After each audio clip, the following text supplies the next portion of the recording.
Dando continuidade à nossa aula relativa ao módulo 4, dependência entre grandezas, algumas definições importantes. O que é grandeza em matemática? Em matemática nós chamamos de grandeza a uma quantidade de alguma coisa, ou seja, algo que pode ser mensurado, medido. Grandeza não significa tamanho. Eu posso ter uma grandeza infinitamente grande, distância da Terra ao Sol, ou uma grandeza infinitamente pequena, tamanho de uma célula, por exemplo. Né? Ambas as entidades são chamadas de grandeza. Então, grandeza em matemática é tudo aquilo que pode ser mensurado, medido. Por exemplo, largura, peso, distância, velocidade, tamanho, qualquer outra coisa do tipo. Vamos estabelecer relação entre grandezas que eventualmente possam variar. O que é variar?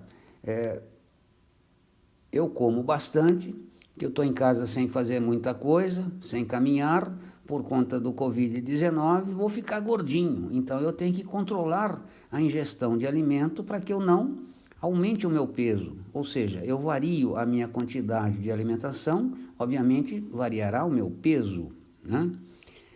Isto é o que vamos estabelecer, relação entre grandezas que variam. Diretamente proporcionais. O exemplo que eu acabei de dar, quanto mais eu como, mais gordinho fico, tem que tomar cuidado, né? Então, atenção vocês aí, né? E não esqueçam, fazer exercícios.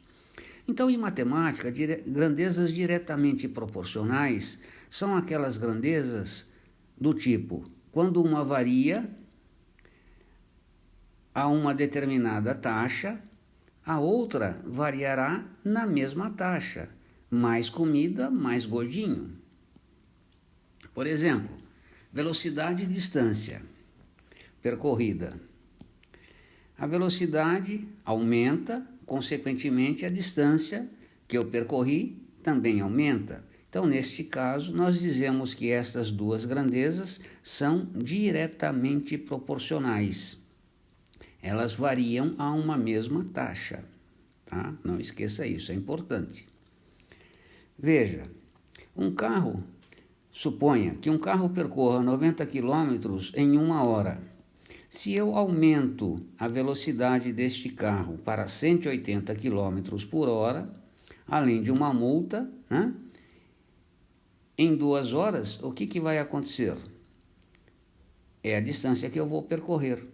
Se eu estou com um super carro, né? Um Mustang Shelby 500, 370 km por hora, vou percorrer em 3 horas, né? Uma distância bem maior. Portanto, estas grandezas são ditas diretamente proporcionais. Aumento a velocidade, né? E eu tenho tempo de viagem percorrido, aumenta o tempo. Um exercício.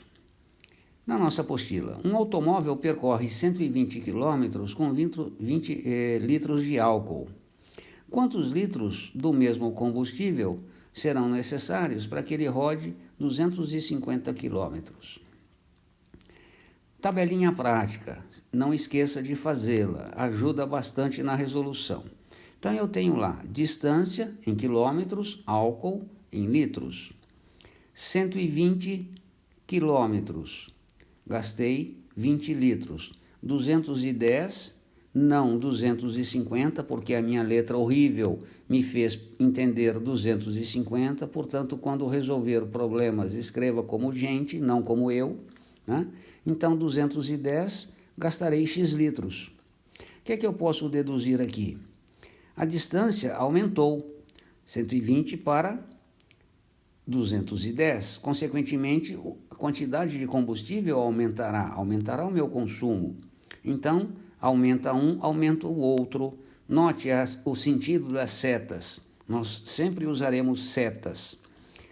Estabeleço através das setas que as grandezas são diretamente proporcionais. Uma vez isso estabelecido, o que é que eu faço? Uma regrinha. Eu sigo as setas e monto uma equaçãozinha. 120 está para 210, assim como 20 está para x. equação de primeiro grau simplesinha. Resolvendo a equação, simplificando-a, eu chego na resposta que eu precisarei de 35 litros.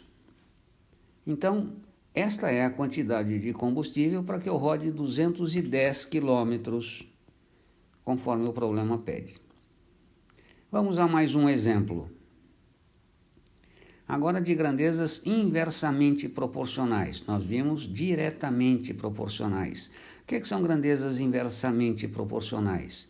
Quando uma grandeza aumenta a uma determinada taxa, a outra diminuirá a mesma taxa, ou vice-versa.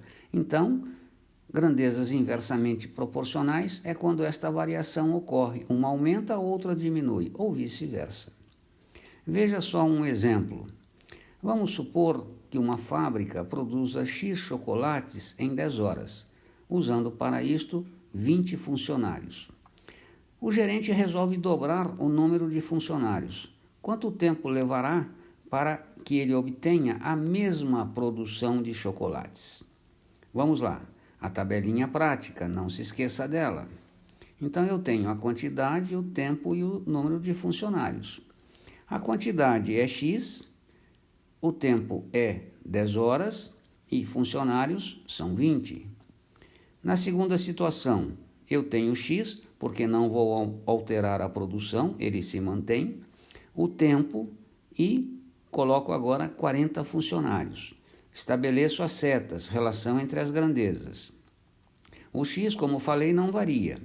Note que se eu tinha 20, aumentei para 40 funcionários, a setinha para baixo indica o aumento. Se eu aumento o número de funcionários para fazer a mesma quantidade do produto, o que acontece com o tempo?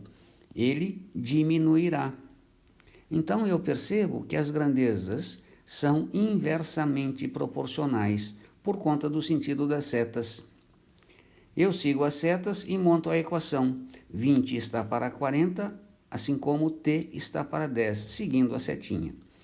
Monto a equação, resolvo fazendo as simplificações devidas e chego que o tempo será de 5 horas. Né? Então, a característica da função inversa, qual é? Os sentidos contrários das setas. Então, eu percebo que estou lidando com uma relação inversamente proporcional quando as setas apresentam sentidos contrários. É isto. Aguarde aí que já vem a próxima.